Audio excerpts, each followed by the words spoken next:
Olá, olá, boa tarde. O programa Gente que Fala está começando ao vivo pela Rádio 365, a sua rádio de todos os dias, com transmissão também pela AltV, a TV da internet e pelas redes sociais, Instagram, Facebook e o nosso canal no YouTube. Até 1 da tarde, a gente quer você aí curtindo, comentando, compartilhando a nossa transmissão. Participe também, interaja com a gente, com os nossos convidados pelo WhatsApp, 973350038 é o número. De novo, 973350038. Eu sou Mauro Friesman, 12:01. Hoje é quinta-feira, você conhece esse nosso espaço aqui, por tradição, no ar, o Gente do MPD que Fala, parceria nossa, com o movimento do Ministério Público Democrático, o apoio da Câmara Brasileira de Diagnóstico Laboratorial e do escritório Nasser Rajab Advogados Associados.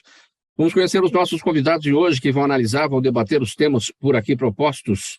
Joseli Chiarella, farmacêutica bioquímica, mestre em imunogenética, ela é assessora técnica da Câmara Brasileira de Diagnóstico Laboratorial, nossa apoiadora aqui do Gente do MPD que Fala. Tudo bem, Joseli? Bem-vinda mais uma vez com a gente.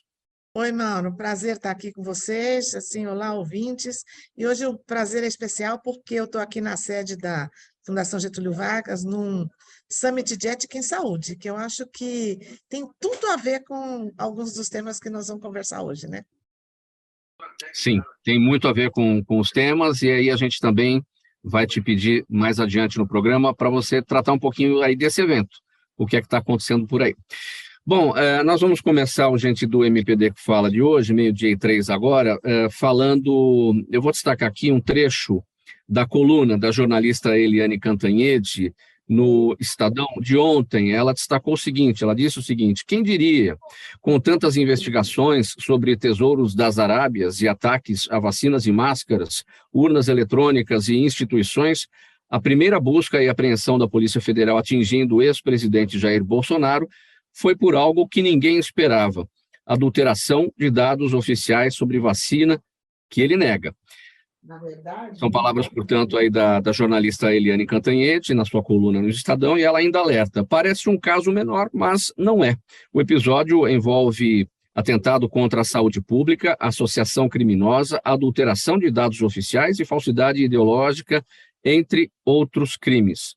Joseli Chiarella, o seu entendimento sobre esse tema, como destacou aqui a jornalista Eliane Cantanhede, no Estadão, na sua coluna de ontem, no Estadão, Bolsonaro foi pego por onde menos se esperava. Eu acho que isso aí abre a ponta do iceberg, que vai abrir um caminho para outras coisas. O fato de ser uma coisa, vamos dizer assim, comum, ordinária, e de percepção rápida da população, do entendimento e do julgamento, eu acho que pode acelerar muitos processos. Eu acho que a outra coisa que isto traduz também é que a gente tem instituições robustas. Então, o sistema da Anvisa, que a gente pôde ver o detalhamento de como foi feita a operação, ele é um sistema feito para acumular dados, e uma vez que você introduz um dado, esse dado não entra, quer dizer, a pessoa que fez a deleção, no meu entendimento, deletou a informação que ela não seria mais contada, mas uma vez que a informação entrou lá, tinha todo um registro, né? Então, de fato, se a gente for pensar em todas as outras coisas que têm aparecido de proporções bastante grandes, a questão das joias, a questão das omissões durante a pandemia, este fato é um fato menor. E, para mim, também fica uma curiosidade, comprovando-se isso, porque, claro que nós temos hoje o indício, né? Não sei se é a palavra correta, tem que se comprovar se isso vai ter alguma consequência, porque o governo americano é muito rígido com relação à prestação de informações falsas no momento de entrada no seu país.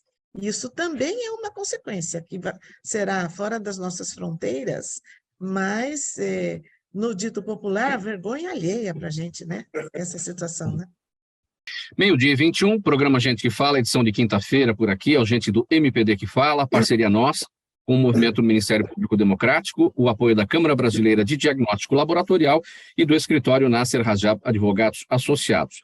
Pela Rádio 365, a sua rádio de todos os dias, AltV, a TV da internet e também redes sociais.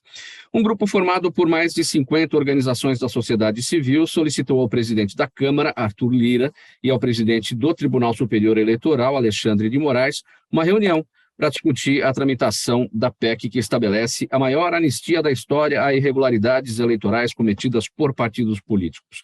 A proposta, que está pautada na CCJ da Câmara, proíbe qualquer punição a ilegalidades eleitorais cometidas até a sua promulgação, incluindo o desrespeito ao repasse mínimo de verbas a mulheres e negros nas eleições.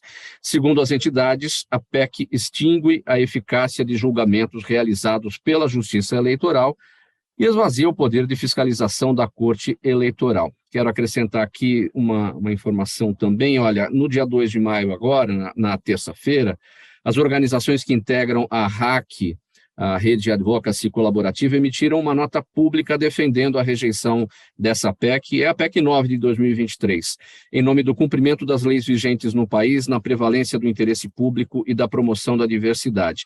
Fazem parte da Rede Advocacy Colaborativo, Instituto Não Aceito Corrupção, Transparência Internacional Brasil, Transparência Partidária, Instituto Etos e Transparência Brasil. Joseli Chiarella, é interessante, né, como determinados temas, né, trazem aquele espírito de corpo, né, dos pares lá do Congresso Nacional. Essa proposta, ela já recebeu assinatura de 184 deputados. E abraça aí, todo mundo está abraçando os dois lados, ou seja, o governo, por meio do líder do governo, o deputado José Guimarães, do PT do Ceará, e do outro lado, né, na liderança da oposição, o deputado Carlos Jordi, do PL do Rio de Janeiro. Ou seja, nesse momento eles se dão as mãos e vão juntos, né?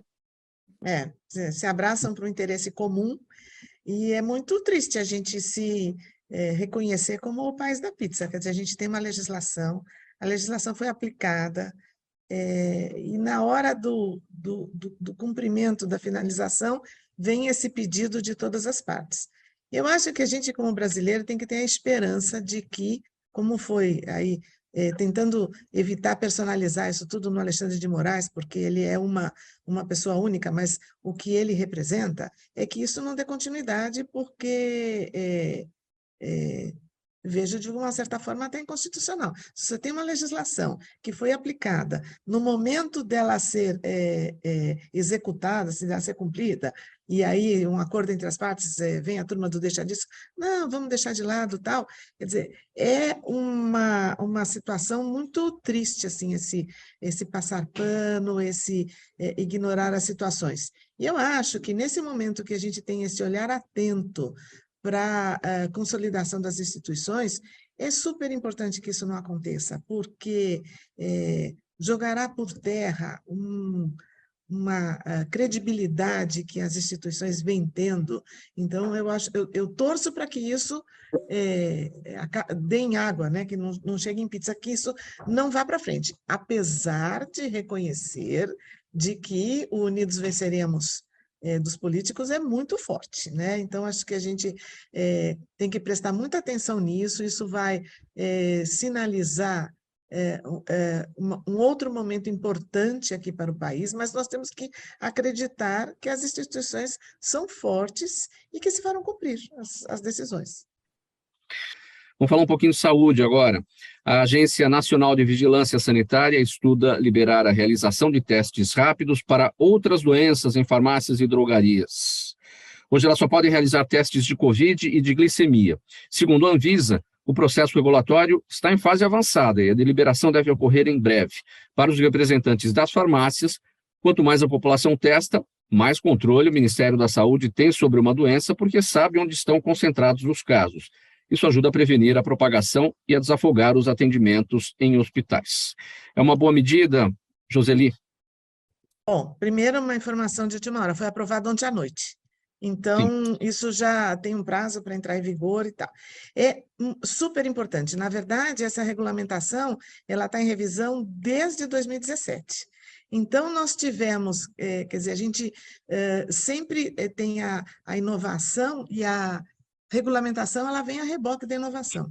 A Covid precipitou essa questão da gente poder fazer os testes na farmácia. Isso foi super importante, porque imagina a capilaridade que a gente tem com 88 mil farmácias espalhadas no Brasil. Então, nós estamos falando de uma possibilidade de um número muito maior de pessoas terem acesso, sem precisar ou fila ou agendamento, sem aquela burocracia que é inerente do nosso sistema. Então, sem dúvida alguma, a possibilidade de ampliar os testes, no entendimento da Anvisa é que são testes de triagem.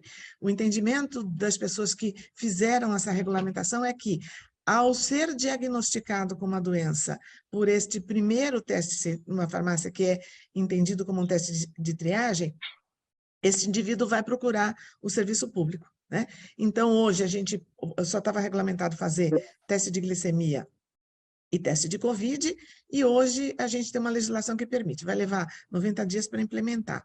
Então, eu acho que isso é um avanço bastante grande. A gente vê em outras partes do mundo em que a farmácia se tornou, de fato, uma unidade de saúde. Então, a representatividade dela, imagina nos municípios pequenos, onde, de fato, existe uma farmácia. Então, hoje, a tecnologia trouxe pequenos equipamentos capazes de fazer vários diagnósticos. Então, sem sombra de dúvida, isso é um avanço muito importante. Lógico que depois da regulamentação tem que ter a implementação e a fiscalização, porque é certo que é um desafio a uniformização de um controle de qualidade nesse nível de capilaridade das farmácias. Então, isto é um desafio depois, mas a gente precisava ter a permissão de oferecer esse tipo de serviço neste universo, que são 88 mil farmácias espalhadas pelo Brasil.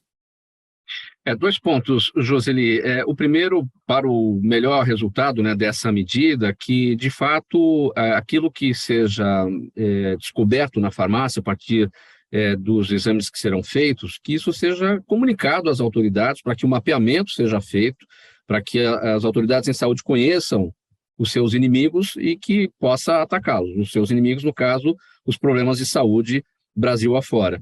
E o outro ponto é o custo disso para o consumidor na farmácia, que seja acessível, né? Porque a gente viu aí no início dos testes da Covid o quanto era complicado para as pessoas fazerem os seus testes em razão dos valores, né? Então, quando a gente fala em acesso, bom, um diagnóstico, veja, se a gente falar de teste de gravidez, que não é uma doença, mas a partir do momento que a pessoa tem a informação, ela vai procurar o serviço de saúde. O Covid, ele é importante a informação do ponto de vista de saúde pública, mas imagina se a gente puder fazer diagnóstico de HIV, de HCV, de outras doenças não infecciosas, por exemplo, a gente tem sempre um número acentuado das patologias cardíacas como causa de morte. Quer dizer, as pessoas não sabem que elas são hipertensas, que ela tem glicemia aumentada, que o colesterol aumentado é um fator de risco. Então, poder fazer este tipo de exame que desperta para os fatores de risco é super importante. A gente tem um sistema de saúde aqui que é complexo e fragmentado. Então, levar o teste da farmácia é importante.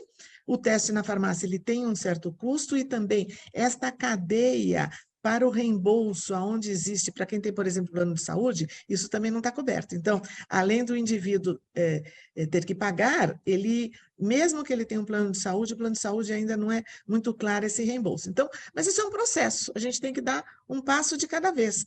Mas eu imagino que em comunidades longínquas, elas vão poder ser beneficiadas por esta possibilidade. E aí, campanhas feitas na farmácias, acordo com as prefeituras, para poder baixar o custo desse teste. Eu acho que o importante é viabilizar o acesso. Então, a legislação hoje permite que a farmácia use pequenos equipamentos disponíveis no mercado, que não tenha manipulação da amostra. Então, eu só posso fazer coisas que vão ser feitas a partir de sangue, descarro. Ninguém vai poder colher sangue venoso, por exemplo, numa farmácia. E esses testes, quando feito nesse equipamento, o equipamento tem que ser autônomo e independente, fazer o controle de qualidade, dar o parâmetro e a interpretação do resultado, porque a gente tem que garantir que a farmácia vai cumprir adequadamente com esse papel dessa relevante informação de saúde. Agora, a informação em primeira mão que você deu, a liberação ocorreu ontem à noite, né, por parte da Anvisa. Agora, de forma prática, quando que isso deve chegar nas farmácias mesmo? Na verdade, nas farmácias muito rápido, porque as farmácias já estão bastante preparadas para isso. Essa legislação não é só isso, essa legislação é uma legislação ampla que também permitirá a realização de testes em consultórios médicos. E isso, então, não existe esse movimento ainda de capacitar os consultórios médicos a ter pequenos aparelhos, por exemplo, para fazer uma monitorização de se a mulher está entrando na menopausa, por exemplo, parâmetros hormonais. Então, a legislação ela tem 90 dias para entrar em vigor, porque o passo que virá depois disso é que as visas locais têm que estar capacitadas a fiscalizar. Então, nas farmácias, a gente vê que isso já vai ocorrer rapidamente, porque de fato já ocorre. A gente tinha um limbo de regulamentação aí, que algumas farmácias já faziam algo mais que o teste de Covid, mas isso não estava plenamente regulamentado. Então, será rápido, eu acho, que a gente vai, como cliente, usuário, ter acesso a isso nas farmácias. Joseli, na abertura do programa você disse que está hoje, aí nesse momento, na Fundação Getúlio Vargas, ocorre um evento, um summit de saúde. O que é que está sendo tratado?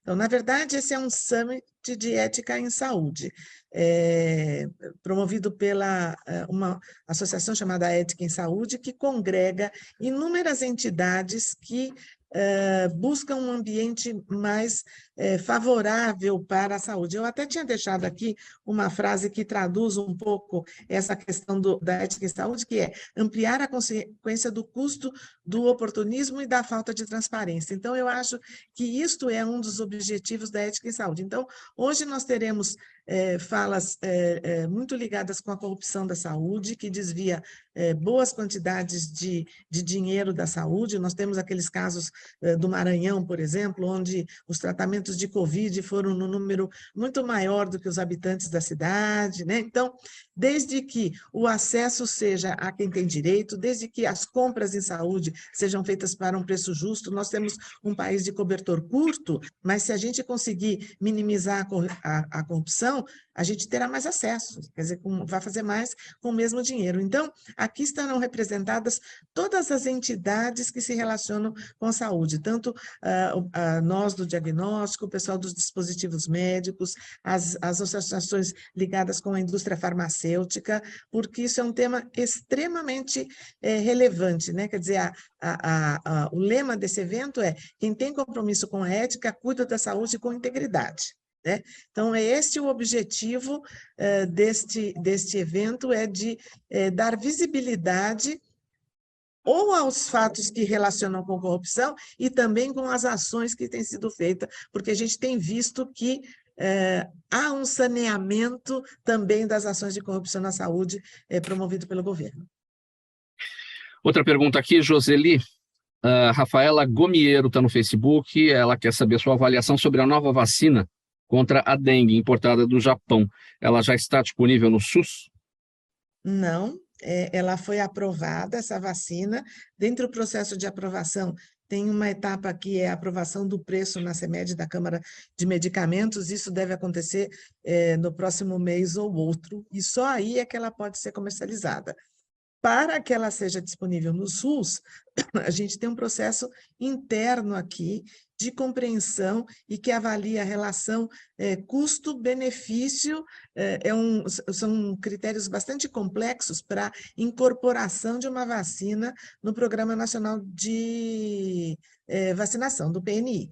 Então, existe uma equipe que foi um pouquinho desmontada no último governo, mas que faz avaliação bastante complexa desse tema, porque não é só porque existe uma vacina, existe uma doença, o SUS tem que fazer uma avaliação farmacoeconômica também, e uma vacina, ela espera-se que ela proteja em torno de 70%. Então, ter a vacina é importante. A anterior era de uma empresa francesa, e ela mostrou, quando foi para a vida real, e que para um certo tipo de dengue ela ainda expunha mais os pacientes a uma doença grave. Essa vacina agora dessa japonesa me parece uma vacina bastante boa, e nós temos o desenvolvimento de uma vacina no Instituto Butantan também.